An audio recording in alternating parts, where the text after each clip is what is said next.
Hi everyone, my name is Julie from National CHI'23 University. Today I'd like to share with you the work I did with my research team members, Banping Shi, Weigou Li, Jade Cai, Yi Chen, and Yongzhu Zheng. And this work is about public transit passengers' travel-based multitasking behaviors, motives, and challenges. So due to technological advancement and a growing emphasis on efficiency, people today are able to multitask almost anywhere and at any time. One particular type of multitasking that has become increasingly prevalent is multitasking while traveling. However, doing multitasking on public transit can be challenging due to the dynamic nature of the environment, as well as long-standing lack of infrastructural support. So, to improve travel-based multitasking experiences via technological support, more research attention on public transit passengers' multitasking behaviors and challenges is needed. So we checked previous studies on travel-based multitasking in public transit domain, and we found that they mainly focused on passengers' activities choices and how external factors affect them. But there is a still limited understanding of why passengers choose to multitask in such an environment and how their reasons for multitasking shape their behavior patterns and the challenge they face. So this research aims to provide its insights on this aspect. So here comes the research questions, and we want to get better understanding of the following two things. The first one is, what are travel multitaskers' behavioral patterns on public transit and the causes underlying them? The second, what challenges to travel multitasking do travel multitaskers frequently encounter? We recruited 30 travel multitaskers and conducted a qualitative study consisting of shadowing, debriefing interviews, and semi-structured interviews. And the former approach was adopted to observe travel multitaskers in situ multitasking practices and reactions to environmental stimuli during their public transit journey, while the later one was intended to shed light on why they made certain decisions and how they perceived and felt about such decisions and travel experiences. And all the data collected during shadowing and the transcription of interviews were coded, and the data analysis process was guided by Chalmers' grounded approach. And here we got three main findings of the study. The first, we identified four main patterns of travel multitasking behavior, and each of which differs in their choice of task at hand, concentration levels, preference for certain tasks, determined in completion tasks, and expectation of task quality upon completion.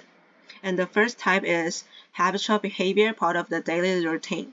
And this travel-based multitasking was characterized by the participants' lack of intention to accomplish a particular task at hand. They performed such tasks habitually, spontaneously, and without particular intention, and some didn't recall what they had done during their journeys. Participants who followed this pattern expressed greater awareness that their task at hand was part of their daily routine and could be stopped and resumed at any time. And the second type is making the most of travel time. Then this pattern of multitasking was motivated by utilizing one's time fully, regardless of task at hand type. And members of this class of participants were quite open about task choices and task outcome, and they don't have high expectation about the quality or progression of their task at hand.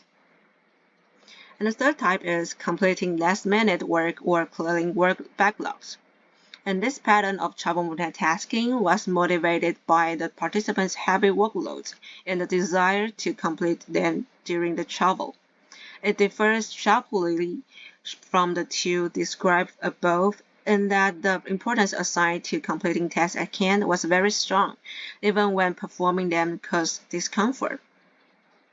And the last one type is performing tasks suited to public transit rhythm or environment. Participants who are familiar with the temporal rhythm of public transit chose tasks that fit into the time available and deferred others until they were on public transit.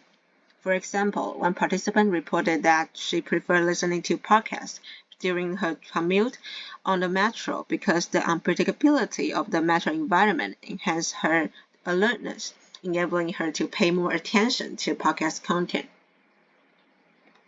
And next, we found that the interference between the task at hand and travel tasks such as monitoring travel queues become more severe when the queues are hardly perceived due to the following three reasons. The first is participants mentioned that the queues they used to rely on for journey monitoring was simply not present, or were unclear, or not salient enough for participants to notice and understand clearly. Some participants developed strategies to overcome this challenge, while others simply had to abort their task at hand. And some participants felt uncertain about when to disembark, which caused them to become anxious. And this additional effort negatively affected the quality of their task at hand. And second, we found that even when the cues they relied on were available and clear, participants were not always receptive to them because they were too concentrated on their task at hand. Some participants adjusted their task choice to keep their cue receptivity high, while others used pre-planning to balance task at hand and travel tasks without anything being sacrificed. And the last one is some participants found it hard to map the cues they received onto their actual travel tasks. For example, one mentions that certain cues, such as information on in-vehicle displays and bus checking apps, tended to be unreliable or inaccurate.